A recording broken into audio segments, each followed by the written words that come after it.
हमें स्टार्टिंग में दिखाया जाता है एस और रेड मुकाबला कर रहे हैं। एस का इन्फरनेप यार रेड के पोकेमोन को डिफीट कर देता है। देन यार एस के वहाँ से चला जाता है। एस को यार म्यूटू से मुकाबला करना है। देन यार वो जाता है पहले टाउन के अंदर प्रोफेसर ओक की लैब के अंदर ताकि वो उनको थैंक्स बोल सके बिकॉज उसके कारण वो रेड से मुकाबला कर पाया। एंड सबसे इंपॉर्टेंटली वो अपनी पोकेमोन टीम के साथ बॉन्ड को और ज़्यादा गहरा कर सके। जैसे ही वो लैब के अंदर आया उसको देखने को मिला गेरी और वो बोलता है एस किचम तुमको देखकर मुझे वापस मुकाबला करने का दिल हो चुका है। मैं जा रहा हूँ एक माउंटेन पर ट्रेनिंग करने और मैं तुम्हें वापस आकर चैलेंज करूंगा। तो गेरी अपने इलेक्ट्रोवायर के साथ वहां से निकल जाता है। देन हमको दिखाया जाता है एस प्रोफेसर ओक से मिलता है लेकिन प्रोफेसर ओक थोड़ी सी टेंशन में लग रहे होते हैं। तो एस बोलता है क्या हुआ आपको। तो प्रोफेसर ओक बताते हैं कि यार जीएस बॉल जो है प्रोफेसर कट ने मुझे दोबारा भेजा एंड मैंने इसके ऊपर रिसर्च की तो मुझे पता चला इसके अंदर कोई पोकेमोन है जिसका मैंने ओरा ट्रेस किया। तो मुझे पता चल रहा है कि इसके अंदर जो पोकेमोन है वो एटर्नेटस जितना पावरफुल है या फिर उससे भी ज़्यादा पावरफुल है। और इसका मैंने डीएनए वीएनए अपनी लैब की मशीन से चेक किया तो मुझे पता चला कि इस पे अर्थ का डीएनए नहीं है, ये आउटर स्पेस से आया है। तभी हमारे हीरोज यार ये बात कर रहे होते हैं तभी पीछे से यार जीएस बॉल जो होती है ब्लास्ट होती है और उसके अंदर से बिल्कुल डार्क पोकेमोन बाहर आता है और हमारे हीरोज टेंशन में आते हैं। तो यार वो डार्क पोकेमोन एस के ऊपर हमला करने वाला होता है। तभी प्रोफेसर ओक यार उसके बीच में आ जाते हैं और वो डार्क पोकेमोन जो होता है प्रोफेसर ओक के अंदर चला जाता है और डार्क पोकेमोन बोलता है यस फाइनली मैं आज़ाद हो गया। उसने प्रोफेसर को कंट्रोल कर दिया है। और वो पोकेमोन बोलता है फाइनली इतने सालों के बाद मैं आज़ाद हुआ। उस गधे साइंटिस्ट ने मुझे इसके अंदर कैप्चर कर लिया था। तो ऐसे बोलता है कौन हो तुमने ओ को कैप्चर क्यों कर रखा है। तो वो पोकेमोन बताता है मेरा नाम डार्कनेटस है। मैं और एटर्नेटस जानी दुश्मन है। हम हमारे प्लेनेट पे लड़ाई कर रहे थे। मेरा गोल था डार्कनेस को फैलाना लेकिन एटर्नेटस ये करने नहीं दे रहा था। तभी हम मुकाबला करते करते हमने हमारे प्लेनेट को डिस्ट्रॉय कर दिया जिसके कारण काफ़ी बड़ा ब्लास्ट हुआ और मैं और एटर्नेटस दोनों अर्थ पर आकर गिर गए। एटर्नेटस तो बच गया लेकिन मुझे एक साइंटिस्ट ने इस जीएस बॉल के अंदर कैप्चर कर लिया। फाइनली मैं आज़ाद हो चुका हूँ। जिस तरीके से मैंने मेरे प्लेनेट को डिस्ट्रॉय कर डार्कनेस को फैलाया उसी तरीके से मैं अब डिस्ट्रॉय करूँगा इस अर्थ को। तभी ऐसे बोलता है मैं ऐसा होने नहीं दूंगा। मैं और मेरे पोकेमोन जो कि तुम्हें पीछे दिख रहे हैं हम मिलकर तुम्हें रोकेंगे। तभी प्रोफेसर ओक बोलते हैं कौन सी पोकेमोन। तब एक किस्म पीछे देखता है और उसके सारे के सारे पोकेमोन पत्थर में बदल जाते हैं और प्रोफेसर ओ की लैब के चारों ओर सुरक्षा कवच आ जाता है। मतलब डाकने से एस किस्म अब वहाँ से बाहर नहीं जा सकता है। तब एस किस्म बोलता है तुम मुझे मेरे 3 पोकेमोन को आज़ाद कर दो और तुम चाहो जिस पोकेमोन का यूज़ कर लो। अगर मैंने तुम्हें डिफीट कर दिया तो तुम्हें इस धरती से इस वर्ल्ड से जाना होगा तुम्हारे प्लेनेट पे जहाँ पे तुम जाओ। तब यार वो प्रोफेसर ओक ईगो में आकर बोल देता है हाँ। फिर इन दोनों के बीच में एक इंटेंस मुकाबला शुरू हो जाता है। प्रोफेसर ओक सबसे पहले भेजते हैं ओनिक्स को। तुम लोग बोलोगे ये ओनिक्स कहाँ से आया।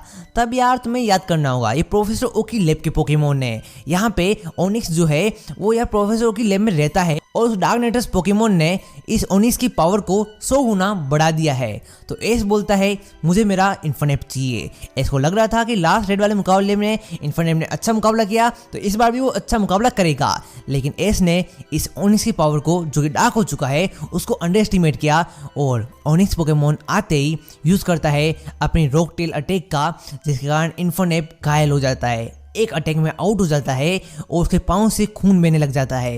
एस किस्म ये देखकर समझ जाता है ये कोई बच्चों का खेल नहीं है। अब मुझे सीरियस होकर पूरी दुनिया को बचाना होगा। दुनिया की किस्मत मेरे हाथ में है।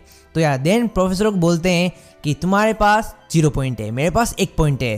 देन प्रोफेसर ओक जो होते हैं वो भेजते हैं विनसर पोकेमोन को। तब एस को याद आता है कि मुझे इसको हराना पड़ेगा। देन एस किस्म भेजता है अपने सेप्टाइल को। सेप्टाइल रोग से आज़ाद होता है और एस को समझ में आ जाता है कि ये पोकेमोन अभी भी आज़ाद हुआ है। इसकी डार्कनेस की पावर कमज़ोर है। इसकी डार्कनेस को बढ़ाने के लिए पावर को इंक्रीज करने के लिए इसने आसपास सुरक्षा कवच बना रखा है। मुझे पोकेमोन के ऊपर नहीं सुरक्षा कवच को वीक करना पड़ेगा। अगर मैं सुरक्षा कवच को वीक कर दूंगा तो सामने वाले पोकेमोन की डार्कनेस भी कम हो जाएगी और मैं उसको डिफीट कर ही दूंगा।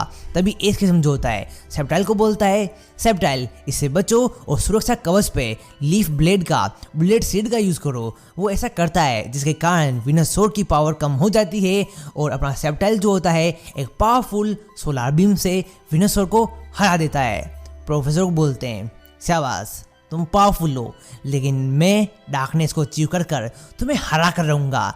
देन प्रोफेसर ओक जो होते हैं वो भेजते हैं ड्रैगनाइट को। अब एस के पास 1 पॉइंट है एंड प्रोफेसर ओक के पास भी 1 पॉइंट है।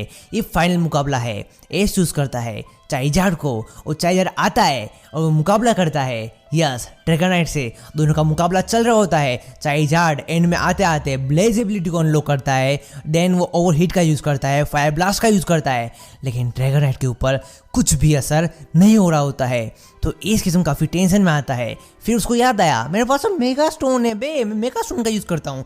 जैसे ही एस यूज़ करता है मेगा इवोल्यूशन का, सामने वाला बंदा डर जाता है बिकॉज उसको पता नहीं है मेगा इवोल्यूशन क्या होता है। और मेगा इवोल्यूशन चाइजार्ड वाई की मदद से वो उस ड्रैगनाइट को डिफीट कर देता है। देन यार वो इविल बंदा जो होता है वो बोलता है तुमने कमाल कर दिया, ये लो तुम्हारे सारे पोकेमोन को आज़ाद करता है।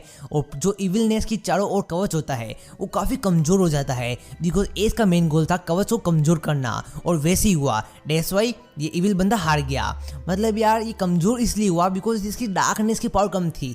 इसको अपनी पावर जो है डार्कनेस से मिलती है। और जैसे ही प्रोफेसरों की लैब की चारों ओर से वो काला कवच, सुरक्षा कवच बाहर हो जाता है और यार सारे पोकेमोन फ्री हो जाते हैं। तभी ये डार्कनेटस पोकेमोन प्रोफेसर ओक के अंदर से बाहर आता है और वहाँ से चला जाता है। इसको लगता है कि ये पोकेमोन ने अपना प्रॉमिस को निभाया और अर्थ से चला जा चुका है। तभी प्रोफेसर ओक यार बेहोश हो जाते हैं और इन्फर्नेप भी काफ़ी घायल है। तो इन दोनों का इलाज होता है प्रोफेसर ओक की लैब के अंदर। अगले दिन प्रोफेसर ओक को होश आता है और प्रोफेसर ओक बोलते हैं खतरा अभी टला नहीं है। वो पोकेमोन काफ़ी इविल है। तुम्हें लगता है वो तुम्हारे प्रोमिस को निभाएगा? तुम्हें लगता है वो अपनी डार्कनेस की पावर को नहीं बढ़ाएगा? तुम्हें लगता है वो यहाँ से चला गया होगा? बिल्कुल नहीं, वो अर्थ पर ही है। अर्थ क्या, कैंटो रीजन में ही किसी माउंटेन में जाके छुप गया है। वो अपनी पावर को बढ़ाना चाहता है। मेरे अंदर उसकी मेमोरीज है, मुझे पता है वो अपने प्लान को कामयाब करने के लिए कुछ भी कर सकता है। उसको अपनी डार्कनेस को बढ़ाना है, वो किसी बंदे की हेल्प लेकर ऐसा करने वाला है। तो एस काफ़ी चौंक जाता है। एस बोलता है अब हमें उसको रोकना होगा, ये सब जो हुआ है हमारी वजह से हुआ है। प्रोफेसर को बोलते हैं आई एम सॉरी एस्किजम, अगर मैं जीएस बॉल के ऊपर रिसर्च ना करता तो यार ये जो दुनिया पर खतरा आने वाला है वो ना आता। तभी ऐसे बोलता है कोई बात नहीं, हम मिलकर उसको डिफीट कर देंगे।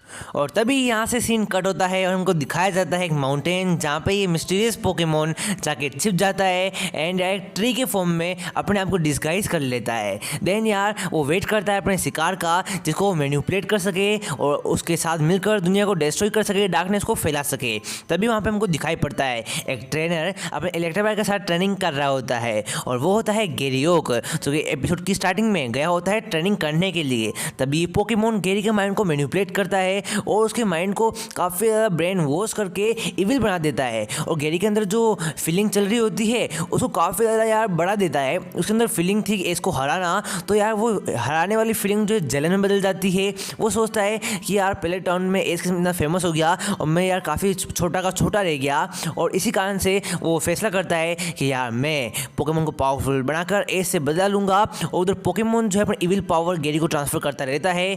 और अब आगे क्या होगा? क्या एस गैरी को बचा पाएगा? क्या गैरी इसको डिस्ट्रॉय कर देगा? इस नल्ले मिस्टीरियस डार्कनेटस का क्या होगा? सब पता चलेगा तुम्हें अगले एपिसोड में।